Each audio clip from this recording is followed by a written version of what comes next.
Only 4 of the world's 50 largest tech companies come from Europe. The EU is falling further and further behind in the digital economy across many different tech subsectors, like network and other digital infrastructure, chip production, artificial intelligence, software and cloud platforms, and in cybersecurity. 80% of all digital technologies employed in the EU are imported, mainly from the US and China.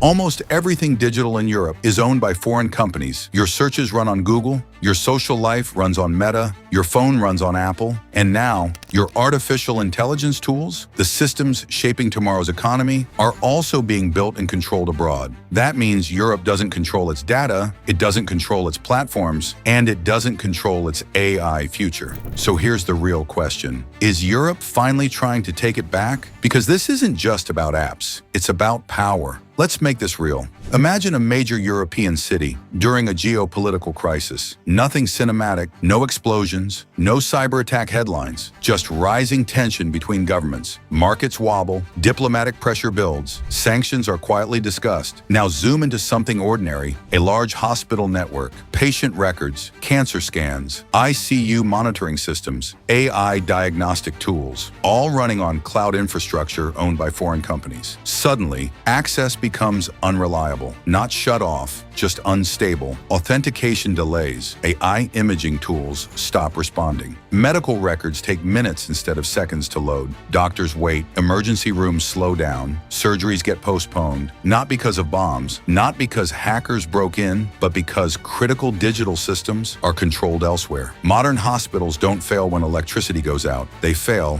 when cloud platforms stall. Now expand that. Banks trying to clear payments, ports coordinating cargo arrivals, factories running automation software, power grids using AI demand forecasting. Each system depends on external platforms. Each delay cascades into the next. Cargo backs up at ports, factories pause production, payments lag, energy balancing becomes unstable, all without a single missile fired. This is what modern disruption looks like. Not invasion, interruption, not occupation, dependency. In the digital age, countries don't collapse when armies arrive. They collapse when systems stop responding. And here's the uncomfortable truth. If your healthcare, finance, energy, and logistics all depend on infrastructure owned abroad, your sovereignty is conditional. No dramatic shutdown is needed, just friction, just latency, just selective degradation. That's enough. This is why Europe's pivot matters, because once your critical systems rely on foreign platforms, power no longer lives only in parliaments or ministries. It lives in data centers, in cloud dashboards, in legal jurisdictions, in algorithmic control. Europe produces world-class engineers, elite universities, cutting-edge research, yet it has almost no global consumer tech platforms of its own. Europe builds talent, America builds platforms, China builds vertically integrated tech ecosystems backed by the state, and Europe rents access. That imbalance matters because platforms are no longer just companies. They are infrastructure. They determine how data moves, they shape productivity, they influence innovation, they control artificial intelligence pipelines. In the 20th century, power came from oil fields and factories. In the 21st century, power comes from compute, data, and digital networks. For years, Europe tried to control big tech through regulation, privacy law, competition fines, digital market rules. Europe became the world's toughest tech regulator, but regulation didn't change ownership. Foreign companies still controlled the clouds, still owned operating systems, still captured most digital value, still trained the most powerful AI models. Europe was setting rules on systems it didn't own. So the strategy changed. Instead of restraining big tech, Europe began rebuilding its own digital foundations. Not flashy consumer apps, infrastructure, cloud capacity, artificial intelligence, semiconductors, cybersecurity, digital identity, data sovereignty. Europe moved from regulation to reconstruction because Europe realized something deeper. Data is no longer just personal information, it is strategic material. Every search query, every location signal, every medical record, every financial transaction, every social interaction, together, this creates population-scale intelligence, predictive power, economic modeling, behavioral analysis, political sentiment mapping. Most European digital behavior is processed processed on foreign platforms, under foreign algorithms, governed by foreign law, not necessarily abused, but structurally exposed. Europe doesn't fear data theft, it fears data dependency. And there's another layer most people don't understand. Legal jurisdiction. Under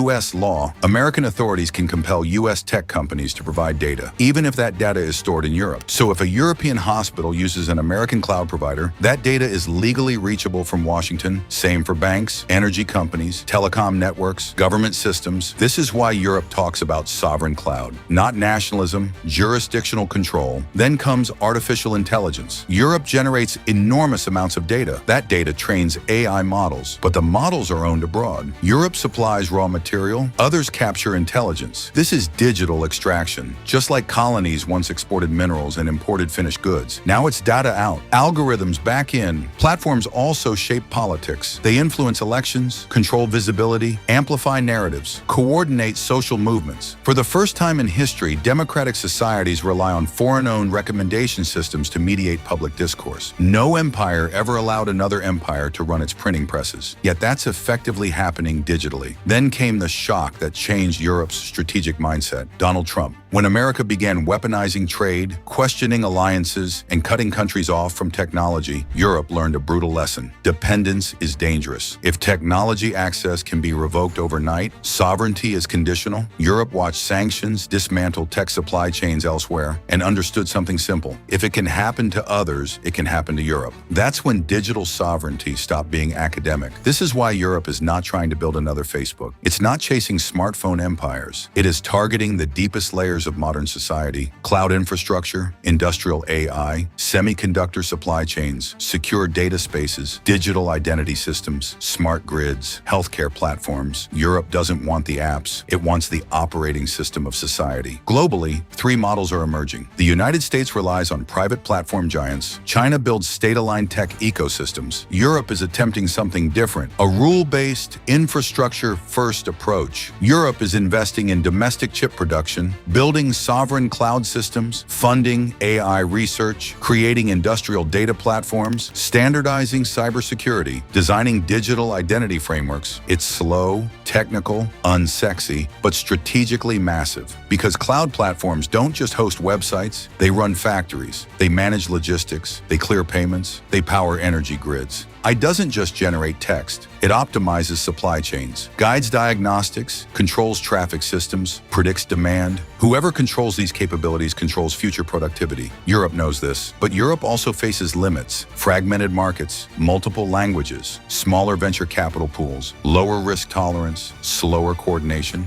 Meanwhile, American firms scale inside a unified market. Chinese firms operate under centralized planning. Europe moves by consensus. That makes execution harder. So the real question is not whether Europe wants its own tech giants. It's whether Europe can build ecosystems strong enough to matter. Europe does have advantages: nearly 500 million consumers, advanced manufacturing, leadership in automation, deep scientific expertise, and unmatched regulatory influence. European standards often become global standards, but standards don't create platforms. Infrastructure does. Compute does. Chips do. Data does. Without those foundations, sovereignty remains theoretical. This is why Europe isn't chasing attention. It's chasing resilience. If Europe succeeds, the digital world becomes multipolar: different region, different platform, different AI standards. Digital borders harden. If Europe fails, dependence deepens. Economic vulnerability grows. Digital power concentrates further. Either outcome reshapes geopolitics, because this is not a tech story, it's a sovereignty story. The next world order will not be decided